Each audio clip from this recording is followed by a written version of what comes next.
আল্লাহর কসম করে বলি, 3 তলা বিল্ডিংয়ের মধ্যে যদি আপনি মারা যান, ওই বিল্ডিংয়ের মধ্যে আপনাকে আর রাখবে না। আপনাকে 3 তলা বিল্ডিংয়ের দিকে নিচে নামাইয়া সাধারণ একটা চাটাই বা পাটির মধ্যে আপনাকে শুয়ে দেওয়া হবে।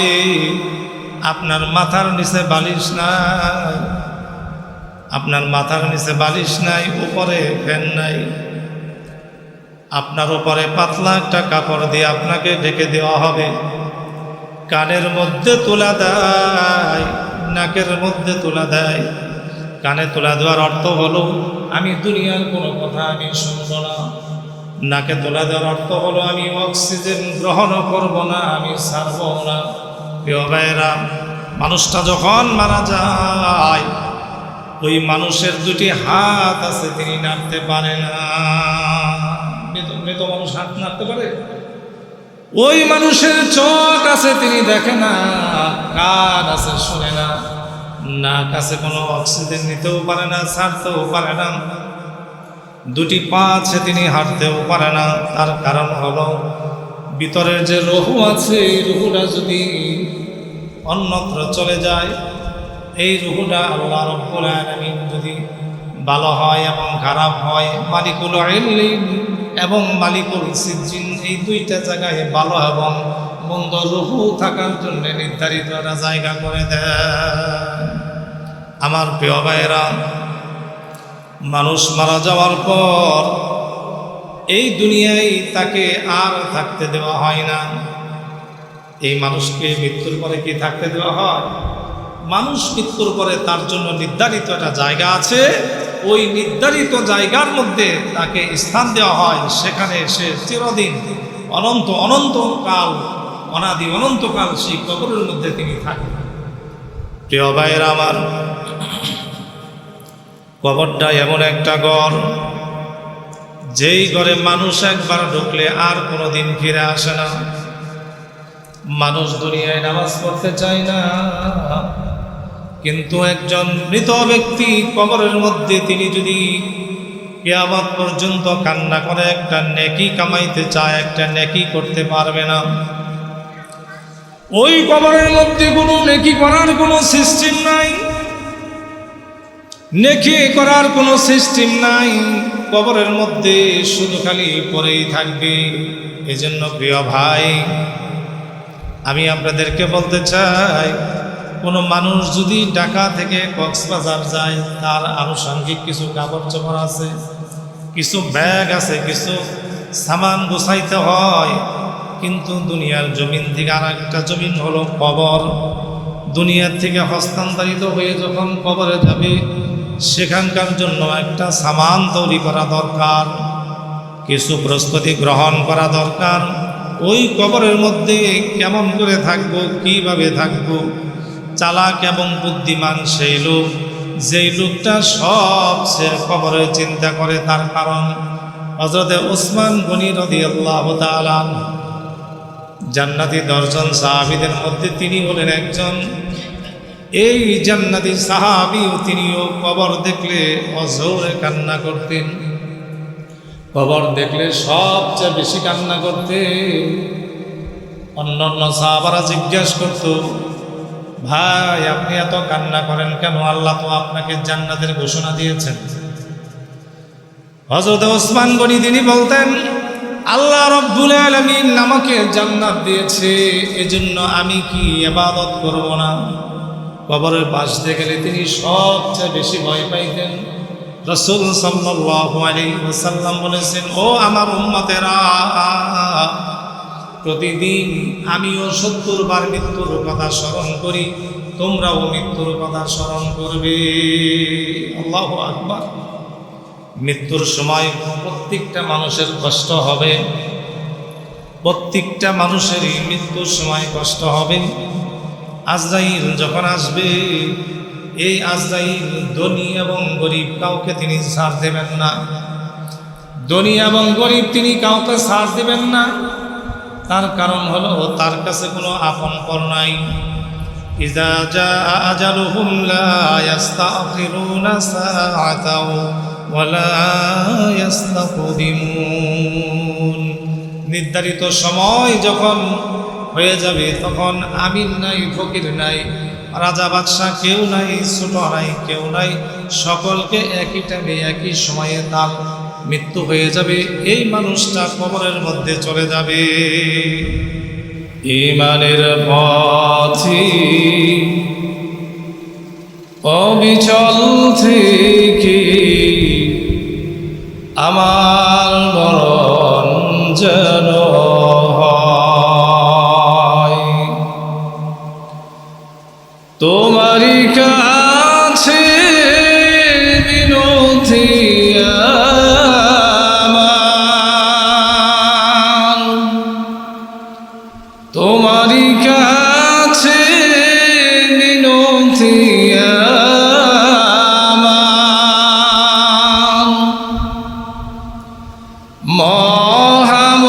মহামহিম দয়াময়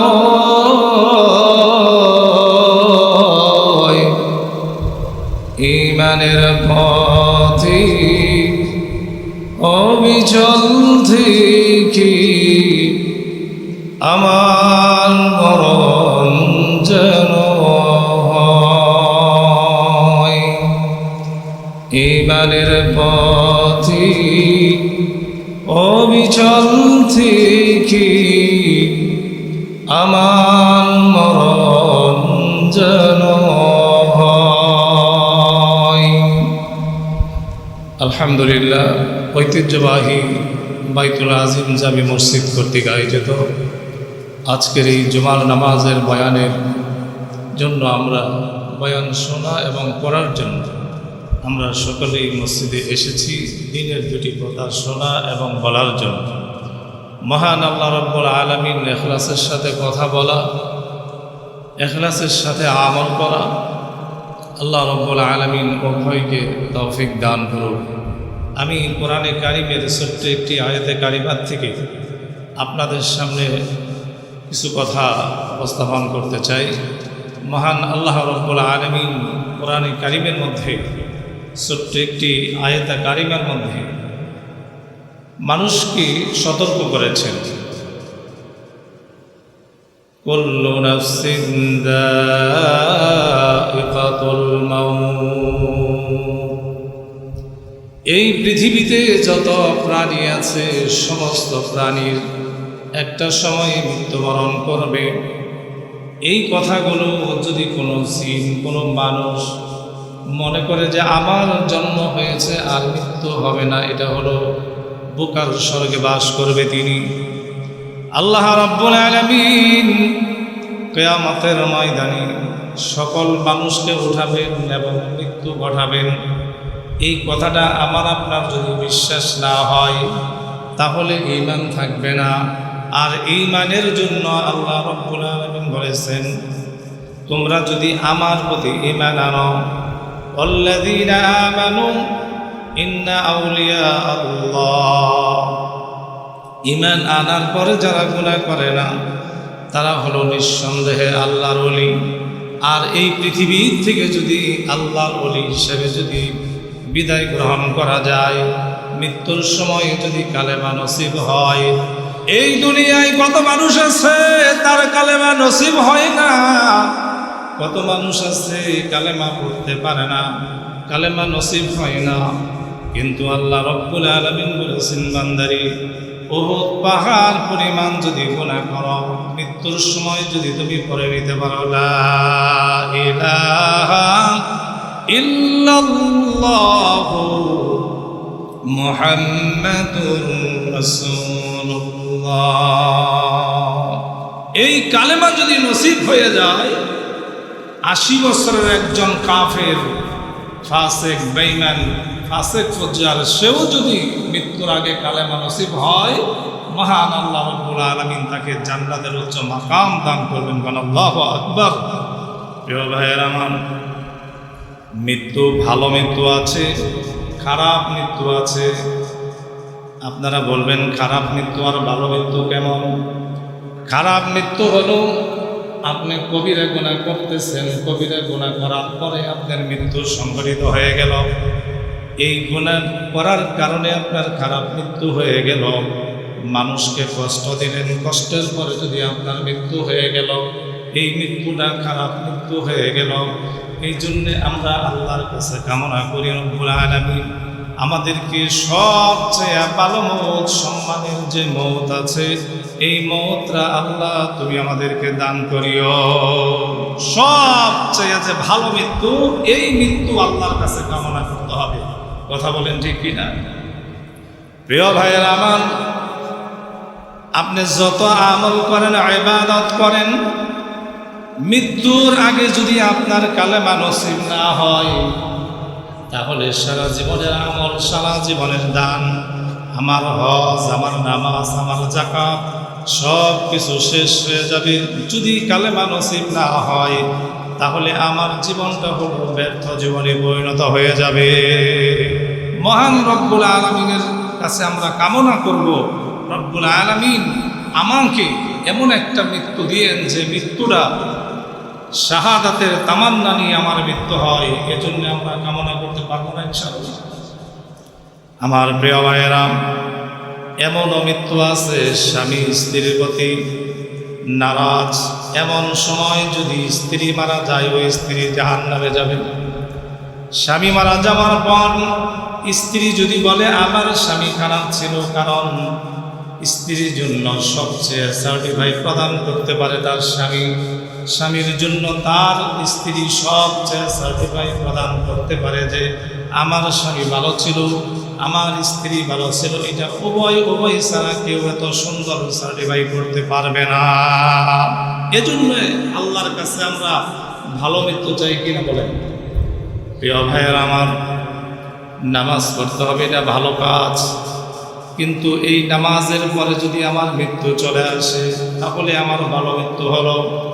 আজকে শুক্রবার, জুমার দিন, জুমার নামাজ পড়তে এসেছেন, এমন সময় যদি মৃত্যু হয়ে যায়, এই মৃত্যুটা হলো সবচেয়ে ভালো মৃত্যু।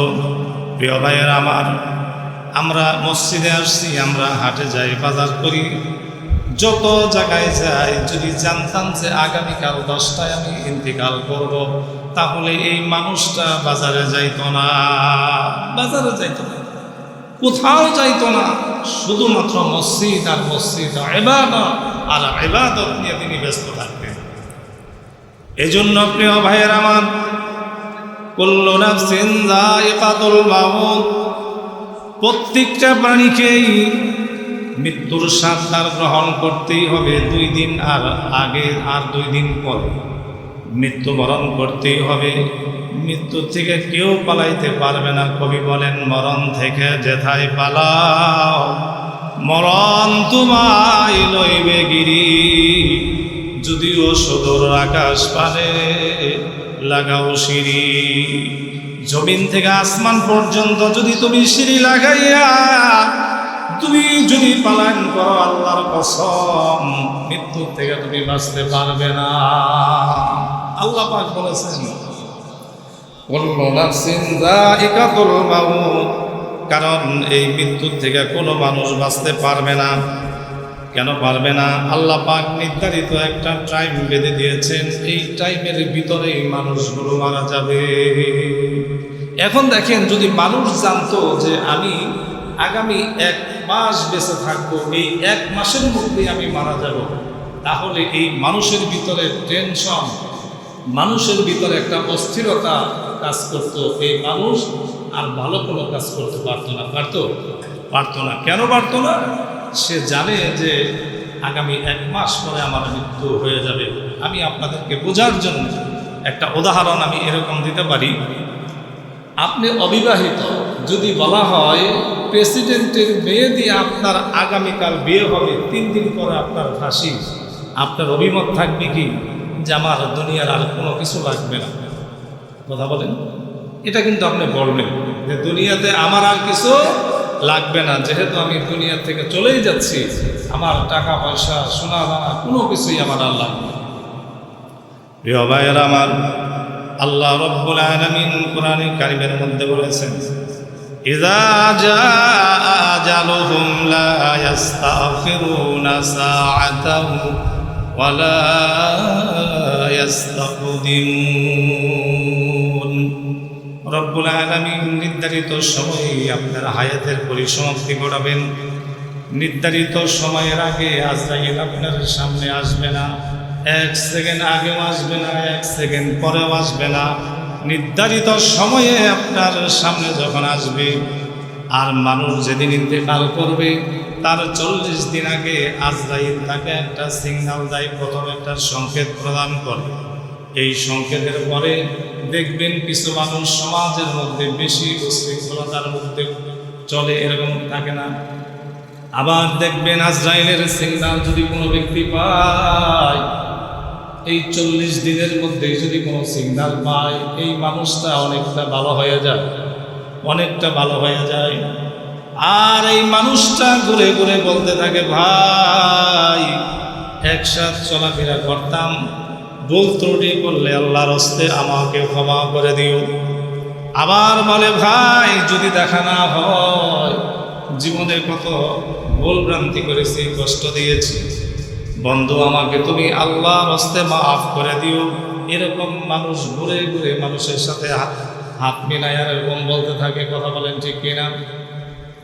আবার 30 দিন বাকি আছে, আজরাইল আর একটা সিগন্যাল দেয়, এই মানুষটা আবার নরম হয়ে যায়, ভালো হয়ে যায়। আবার 20 দিন যখন হায়াত বাকি থাকে, আবার একটা সিগন্যাল আজরাইল দেয়। দেওয়ার পর দেখবেন এই মানুষটা আত্মীয় স্বজনের কাছে যায় আর বলে, আমাকে মাফ করে দিও, মনে হয় আমি আর বেশি দিন বাঁচব না। এরকম কথা মুরব্বীরা বলে কিনা বলেন? এরকম বলতে থাকে। তার কারণ 10 দিন থাকতে একটা আজরাইল সিগন্যাল দেয়, 3 দিন বাকি থাকতে আজরাইল একটা সিগন্যাল দেয়। তারপরে যখন 3 দিন শেষ হয়ে গেল, নির্ধারিত সময়ে আজরাইল মালাকুল মাউত আপনার সামনে উপস্থিত হয়েছে। আপনি ধরে নিতে পারেন দুপুর 1টায় আপনি মারা যাবেন, আপনার জন্য বাড়িতে খাবার রেডি হয়েছে, আপনার জন্য আত্মীয় স্বজন ওয়েট করতেছে। দেখবেন খানার মতো খানা আছে, আত্মীয়দের মতো আত্মীয় আছে। হঠাৎ করে দেখবেন আপনার নিথর দেহ এই দুনিয়ায় লাশটা পড়ে থাকবে। এরকম হয় না ভাই? প্রিয় ভাইয়ের আমার জানা মতে এই তো সামনে বাড়ি তোফাজ্জল হোসেন তাপু আঙ্কেল যখন শুক্রবার ছিল, গোসল করেছে, মসজিদে আসবে, কাপড় চোপড় পরেছে, বাড়িতে আয়োজন জুমার নামাজের পরে অনেক মানুষের একটা আয়োজন করেছেন। হঠাৎ করে বুকের মধ্যে ব্যথা, সন্তানরা তাইরুন্নেসা হসপিটালে নিয়ে গেল। আমি জুমার নামাজ পড়ে গেলাম, খাবার দাবার শেষ হলো। কোথাও কোনো দাওয়াতে গেলে এত সংক্ষেপ মোনাজাত আমি করি না, ওই দিন এত সংক্ষেপে মোনাজাত করলাম। ধরার সাথে সাথে মোনাজাত শেষ করলাম। মোনাজাত শেষ করার পর হঠাৎ করে কয়েক সেকেন্ডের মধ্যে শুনলাম উনি দুনিয়ার থেকে ইন্তেকাল করেছে। সেদিন তিনি ইচ্ছা করেছিলেন এই যে বাড়িতে আগত মেহমান বৃন্দ আসবেন, তাদের সামনে আমি একসাথে খাবো, দোয়ায় আমি অংশগ্রহণ করব, কিন্তু দুনিয়ার থেকে তিনি চলে গেলেন। কথা বলেন ঠিক কি? প্রিয় ভাইয়েরা আমার, এরকম অসংখ্য নজির আছে। আপনার আগে আপনার নাতি কবরে চলে গেছে, দাদার কাঁধে নাতির লাশ বহন করে নিয়ে কবরে চলে যায়, বাবার কাঁধে সন্তানের লাশ বহন করে নিয়ে চলে যায়। হসপিটালের অপারেশন থিয়েটারে বাচ্চা মারা যায়, মা বাঁচে, মা মারা যায়, বাচ্চা বাঁচে। হসপিটালে 10 জন লোক ভালো হওয়ার জন্য ভর্তি হয়, কিন্তু দেখা যায় ভালো হওয়ার পরিবর্তে আল্লাহ তাআলা ওই পর্যন্তই তার হায়াতের সমাপ্তি ঘটিয়েছেন। আর হসপিটালের বাহিরে কিছু অ্যাম্বুলেন্স দাঁড়ানো থাকে, এই অ্যাম্বুলেন্স করে যখন লাশটা গ্রামের বাড়ি নিয়ে আসে। এরকমও হতে পারে আপনি লন্ডন থাকেন, লন্ডনে 5টা বাড়ি করেছেন, অনেক ব্যবসা বাণিজ্য আপনি করেন, কিন্তু আপনার পৈতৃক বাড়ি হলো বাংলাদেশে। আপনি যদি মারা যান, লন্ডনে জানাজা হয়, তারপরে তাকে প্রসেসিং করি ইমিগ্রেশন পাস করে যখন তাকে বাংলাদেশে নিয়ে আসা হয়, এরপরে ঢাকাও বাড়ি আছে, ঢাকাও জানাজা পড়ে, গ্রামের বাড়িতেও জানাজা পড়ে। এরপরে এই লাশটা বহন করে নিয়ে বাড়ির পরিত্যক্ত বাসারের নিচে কবরের সেখানে ছোট্ট একটি ঘর, 3.5 হাত একটি ঘর কবর খনন করা হয়। ওই কবরের মধ্যে আল্লাহর বান্দা চিরস্থায়ী অনাদি অনন্তকাল তার জন্য নির্ধারিত বাসস্থান কবরের মধ্যে হয়ে যায়। কথা বলেন ঠিক কিনা? প্রিয় ভাইয়েরা আমার, মনের অজান্তে মসজিদের মাইক দিয়ে যেদিন আপনার আমার মৃত্যুর এলান হয়ে যাবে, সেদিন দেখবেন দুনিয়ায় আর 1 সেকেন্ডও থাকা যাবে না। একদিন তোমারি নাম মসজিদে হবে এলান। তৈরি থেকো, তৈরি রেখো, কবরের ডাল সামান। একদিন তোমারি নাম মসজিদে হবে এলান। প্রিয় ভাইয়েরা আমার, সকাল 10 ঘটিকার সময় যদি আমার মৃত্যু হয়ে যায়, আমার পরিবারের পক্ষ থেকে মসজিদের ইমাম সাহেবকে বলা হবে, হুজুর আমার সন্তান মারা গেছে সকাল 10 ঘটিকার সময়। ইমাম সাহেব মসজিদে ঢোকার পর বলবেন, একটি শোক সংবাদ, শোক সংবাদ। অমুক গ্রামের অমুকের বড় ছেলে অথবা ছোট ছেলে সকাল 10 ঘটিকার সময় ইন্তিকাল করেছে। বিকাল 5 ঘটিকার সময় অর্থাৎ আসর নামাজের পরে অমুক মাঠের মধ্যে জানাজা পড়ানো হবে। আত্মীয় স্বজন সব চতুর্দিক থেকে চলে আসবে। একদল লোক জানাজা পড়ার জন্য দূর দূরান্ত থেকে চলে আসবে। আবার একদল লোক দেখবেন জানাজা পড়ার জন্য আসবে। আবার একদল লোক কবর খনন করার জন্য তারা কবরের দিকে চলে যাবে। আবার 1-2জন কাপড়ের কাপড় নিয়ে আসবে। কিছু লোক জিজ্ঞেস করবে লাশটাকে কি গোসল দেওয়া হয়েছে কিনা, জিজ্ঞেস করবে জানাজা কয়টায় হবে। ছেলে আসবে, মেয়ে আসবে, কেমন কান্নার একটা রোল পড়ে যাবে। মেয়েরা যখন বাড়িতে চলে আসে, এই হাত মাটির মধ্যে থাপড়াইয়া বিলাপ করে কান্না করে, আমার বাবা মারা গেছে, অনেক কান্না করে।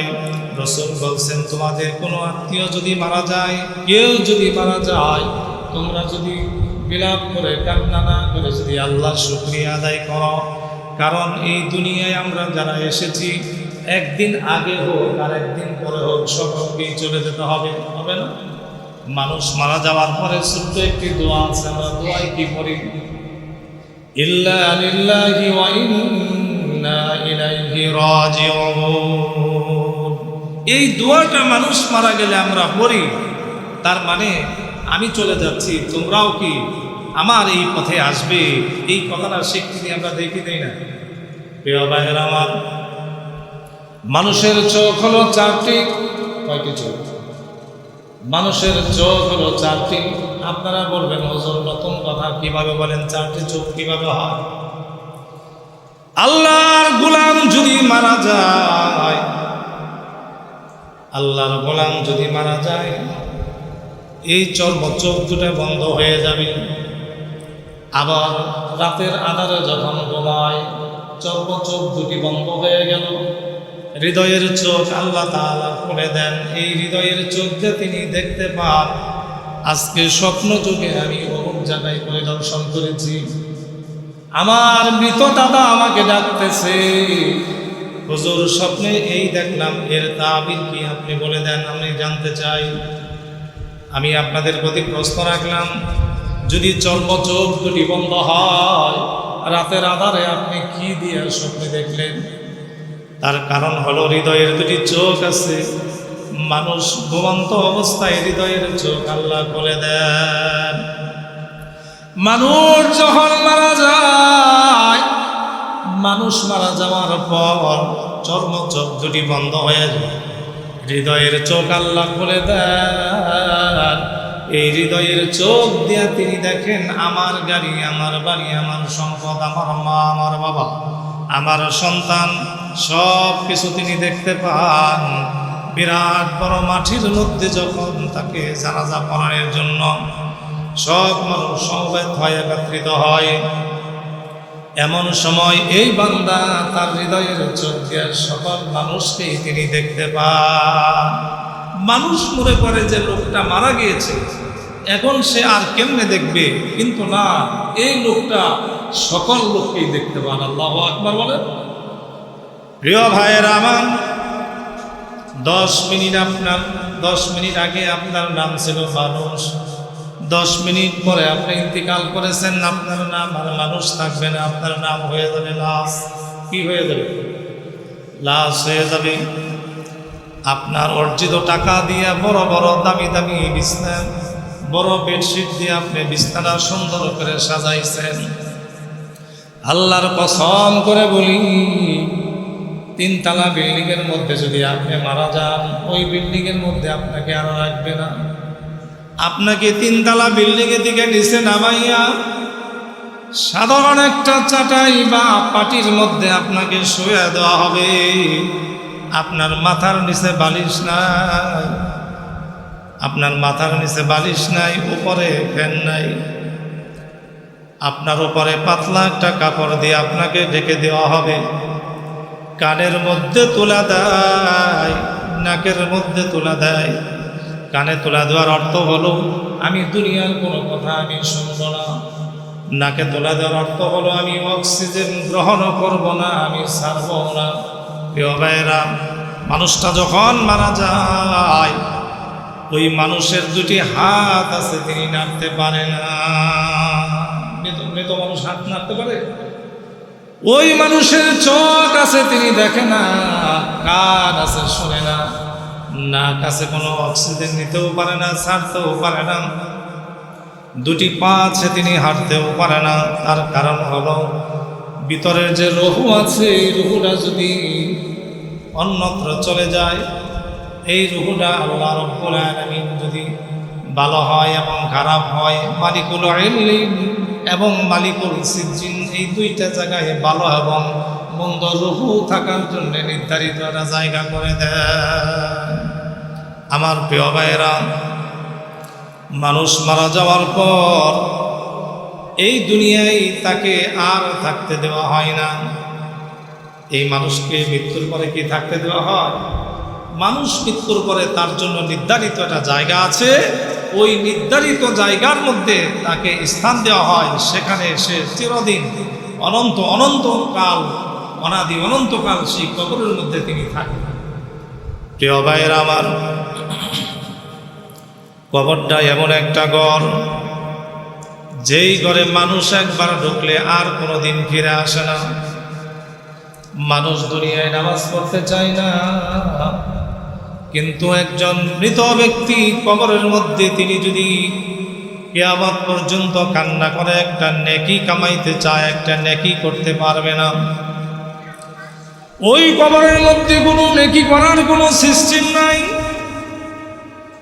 নেকি করার কোনো সিস্টেম নাই।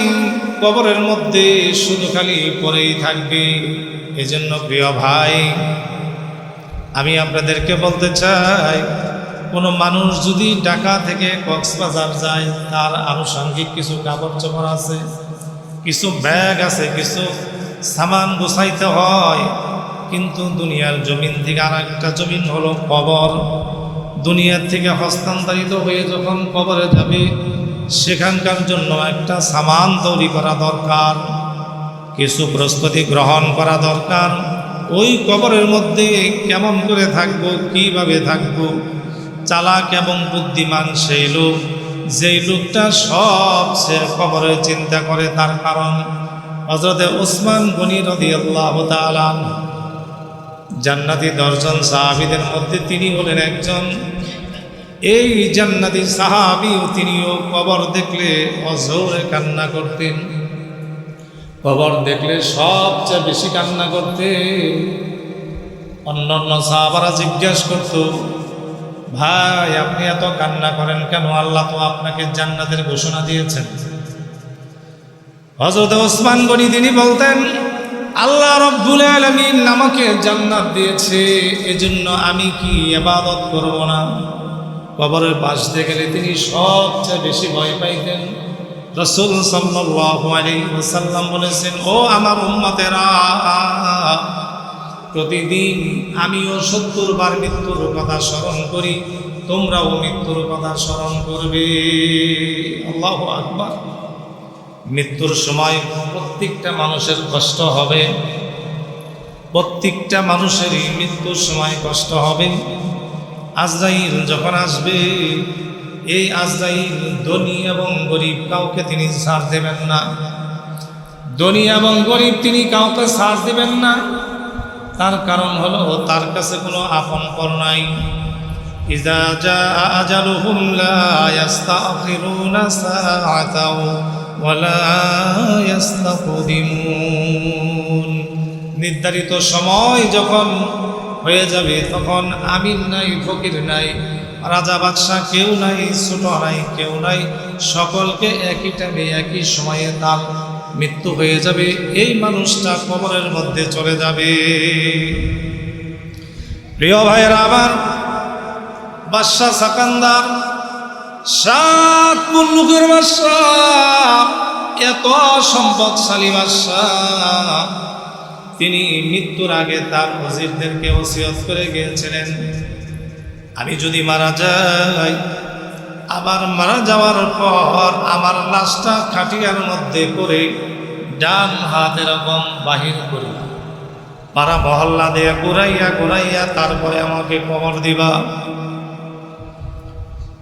ওজিররা জিজ্ঞেস করলো, যাবো না, কেন আপনাকে এই কাজ করব? তিনি বললেন, মানুষ যেন শিখতে পারে, বুঝতে পারে, বাদশাহ সেকান্দার এত বড় বাদশাহ, এত সম্পদ, তারপরেও বাদশাহ যেহেতু খালি হাত নিয়ে কবরে চলে গেছে, আমরা কেউ কোনো কিছু নিয়ে কবরে যাইতে পারবো না, কেউ কোনো কিছু নিয়ে কবরে যেতে পারবো না। প্রিয় ভাইয়ের আমার, কবর ছোট্ট একটি ঘর, এই ঘরের মধ্যে যারা যাবে, দুনিয়ায় যদি কোনো মানুষের সাথে হিংসা না করে, কিছু মানুষ আছে নিজেকে খুব চালাক মনে করে, দামি মনে করে, কিন্তু বোঝে না যে এই মানুষটা নিজের ক্ষতি নিজেই করলো, এরকম আছে না নাই? যদি আপনি দুনিয়াতে ভালো কাজ করেন, মা বাবার দোয়া যদি থাকে, যদি কবিরা গুনাহ না করেন, যদি শিরক গুনাহ না করেন, আল্লাহর সাথে কাউকে শিরক না করেন, তাহলে রব্বুল আলামিন আপনাকে ভালো মৃত্যু দিয়ে দিবে। ভালো মৃত্যুর একটা আলামত আছে, ভালো মৃত্যুর একটা কি আছে? আলামত আছে। সেটি হলো, ভালো মৃত্যুর আলামত সম্পর্কে আমি একটু টাচ দিয়ে যাই। আমি আপনি যখন মারা যাব, যদি কপাল ঘামে, তাহলে বুঝতে হবে মৃত্যুটা সবচেয়ে ভালো মৃত্যু। সুবহানাল্লাহ। আবার আছে শহীদি মৃত্যু। এই শহীদ মৃত্যুর জন্যে মনের মধ্যে এরকম তামান্না রাখতে হবে, আল্লাহুম্মা রযুকনা শাহাদাতান ফি সাবিলিক, এরকম দোয়া করতে হবে। আল্লাহ, পৃথিবীর মধ্যে সবচেয়ে ভালো মৌত হলো শাহাদাতের মৌত। কোনো ব্যক্তি যদি শাহাদাতের মৃত্যুবরণ করে, আল্লাহ যদি শাহাদাত নসিব করে দেয়, তাহলে আপনাকে যদি ব্রাশ ফায়ার করেও মারে, হাদিস শরীফে এসেছে, একটা পিপিলিকায় আপনাকে চিমটি কাটলে যতটুকু বেদনা অনুভব করবেন, তার থেকে বেশি কিছু নয়। এত সুন্দরভাবে আল্লাহ তাআলা দুনিয়ার থেকে আপনাকে নিবে। দেখতেছেন যে আপনাকে ছুরি দিয়ে, ড্যাগার দিয়ে পাড়িয়ে পাড়িয়ে মারতেছে, আপনার চোখ কাটতেছে, কান কাটতেছে, হাত কাটতেছে, পা কাটতেছে। রাসূল বলছেন যে শুধুমাত্র পিঁপড়ায় চিমটি কাটলে যতটুকু বেদনা, এতটুকু বেদনা ছাড়া তোমার জন্য আর কোনো কিছুই হবে না। সুবহানাল্লাহ। যদি আপনি নিয়ত করেন যে আল্লাহ আমাকে শাহাদাতের মৃত্যু দান করো, আল্লাহ রব্বুল আলামিন আমাকে আপনাকে, যদি আমার মৃত্যু যদি জ্বরেও হয়, ঘরে পড়েও যদি হয়, তারপরে আল্লাহ রব্বুল আলামিন আমাকে আপনাকে শাহাদাতের মৃত্যু দান করবেন। সুবহানাল্লাহ।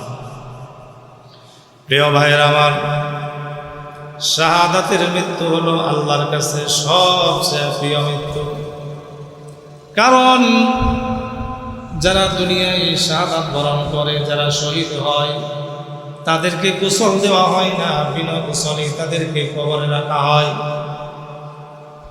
তার কারণ হলো কিয়ামতের ময়দানে শহীদ আল্লাহর দরবারে উঠবে, রক্ত মাখা জামা নিয়ে আল্লাহর দরবারে উঠবে।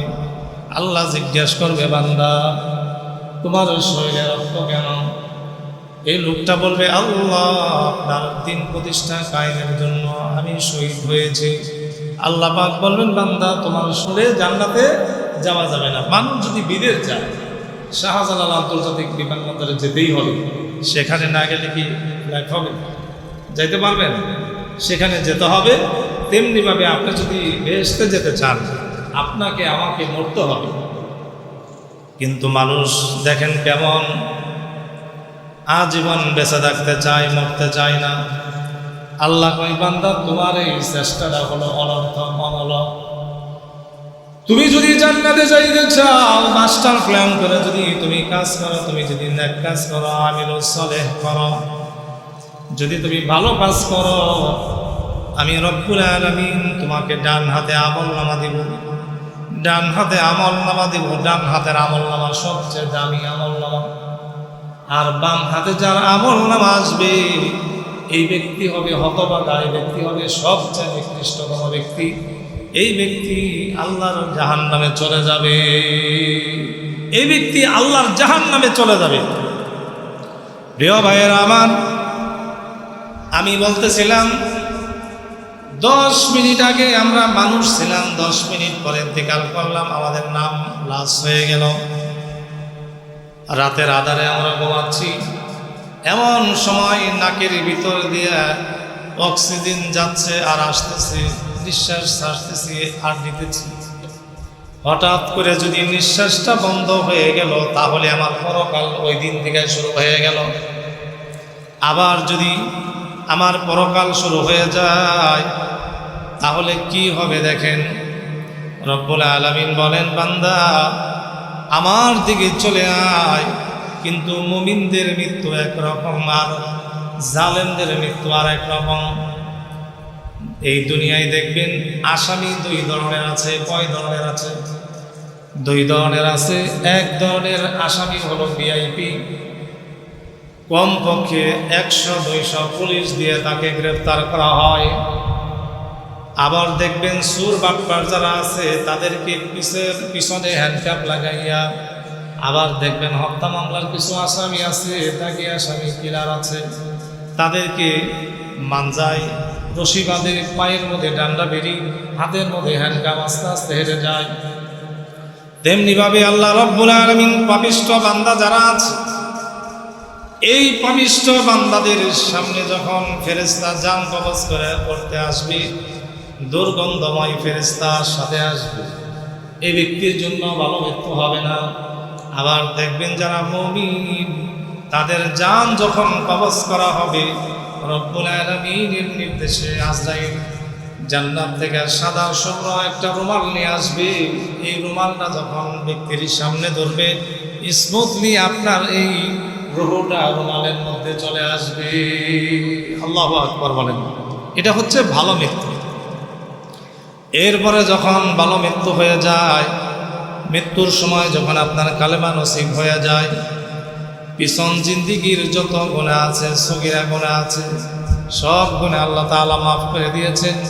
কিন্তু আল্লাহর সাথে শিরক করলে, এই শিরকটা যদি তাওবাতুন নাসুহা যদি না করেন, আর এই গুনাহ নিয়ে যদি আপনি মারা যান, তাহলে আল্লাহর জাহান্নামে আপনাকে যেতেই হবে। সুতরাং এই দুনিয়ায় প্রতিদিন আমাকে আপনাকে তওবা করতে হবে, আল্লাহর কাছে কায়নাবাক্যে মোনাজাত করতে হবে, দোয়া করতে হবে।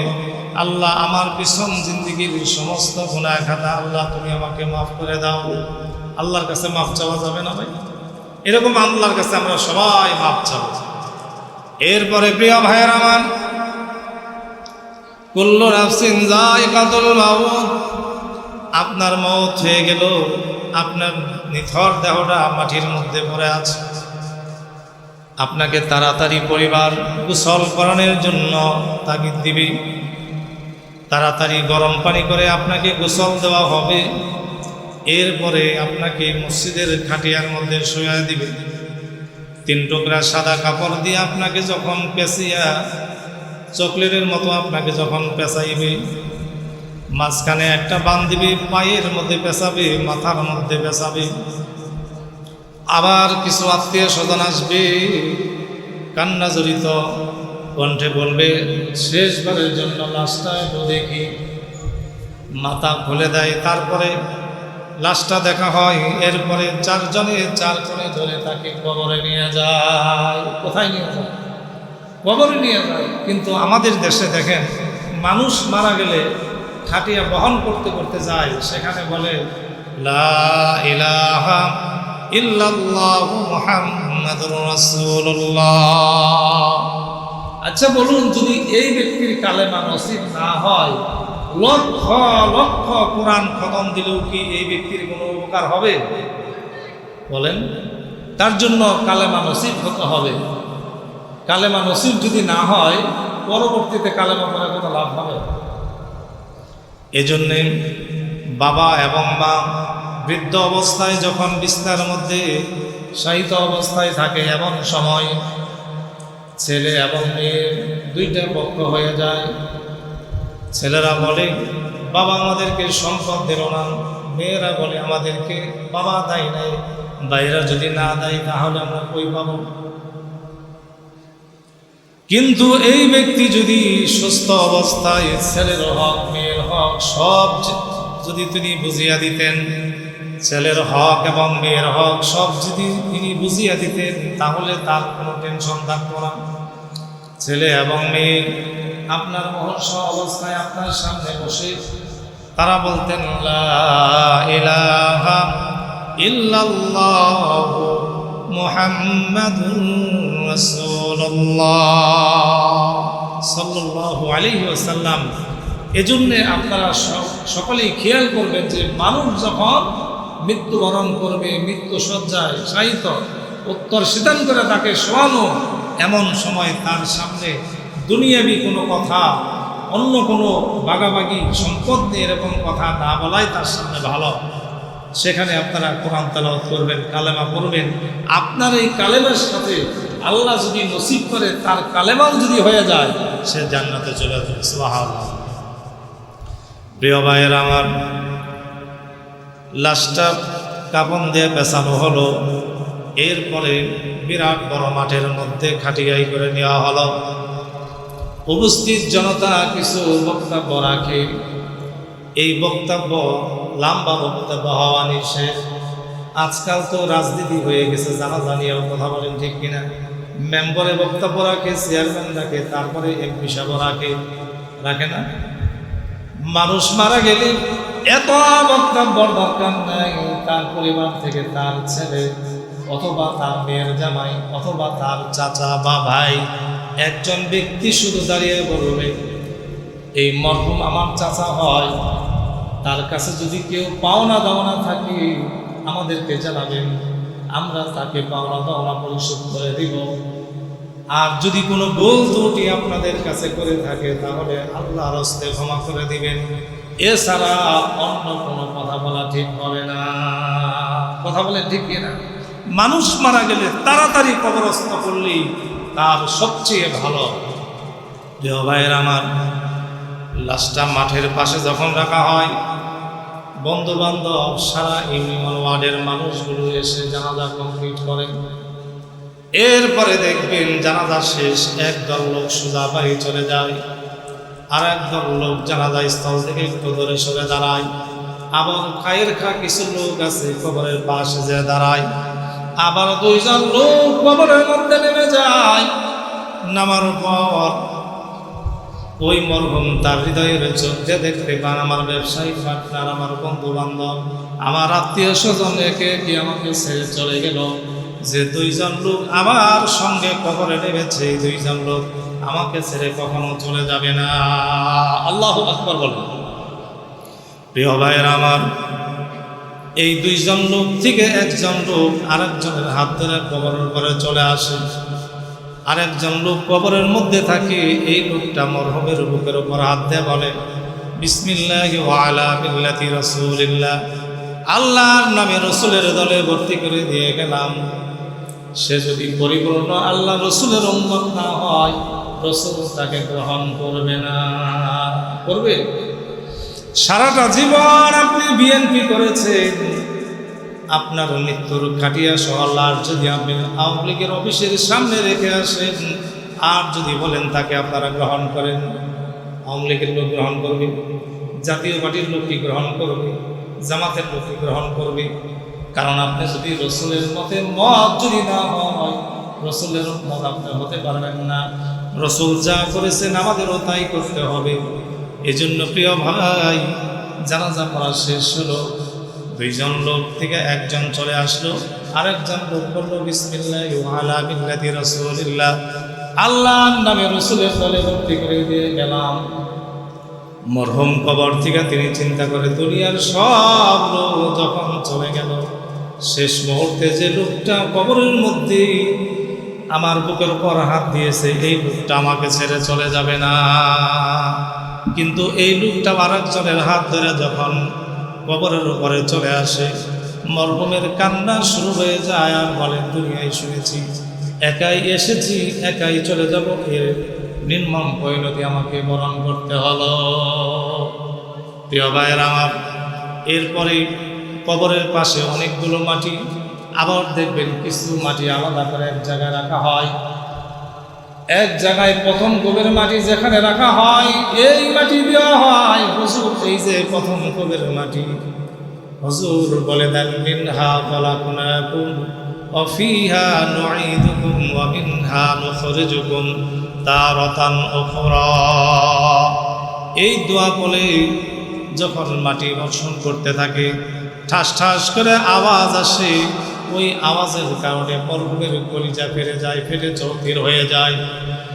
ওই মরহুম এত জোরে চিৎকার মারে, যদি এই চিৎকারের আওয়াজ দুনিয়ার কোনো মানুষ শুনত, তাহলে কবরের পাশেই তার কানের তালা ফেটে অস্থির হয়ে পড়ে মরে যেত, কিন্তু তিনি বাড়ি পর্যন্ত আসতে পারত না।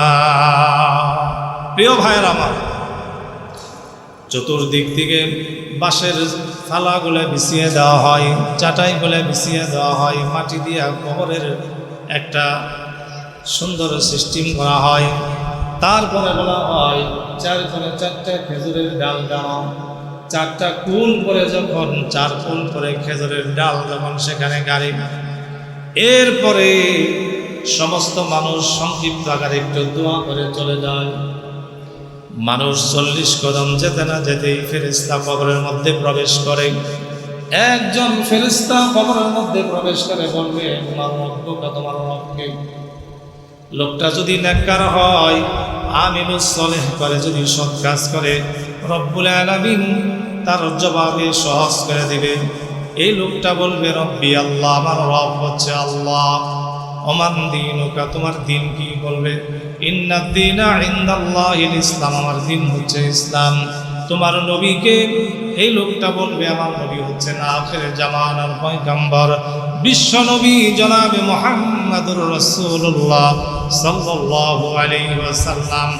এই তিনটা প্রশ্নের উত্তর যারা দিতে পারবে, আল্লাহ পাক বলবেন আবশিরু জান্নাহ, এই ব্যক্তির জন্য কবরে জান্নাতের বিছানা আল্লাহ তাআলা বিছিয়ে দিবে। আল্লাহু আকবার বলেন।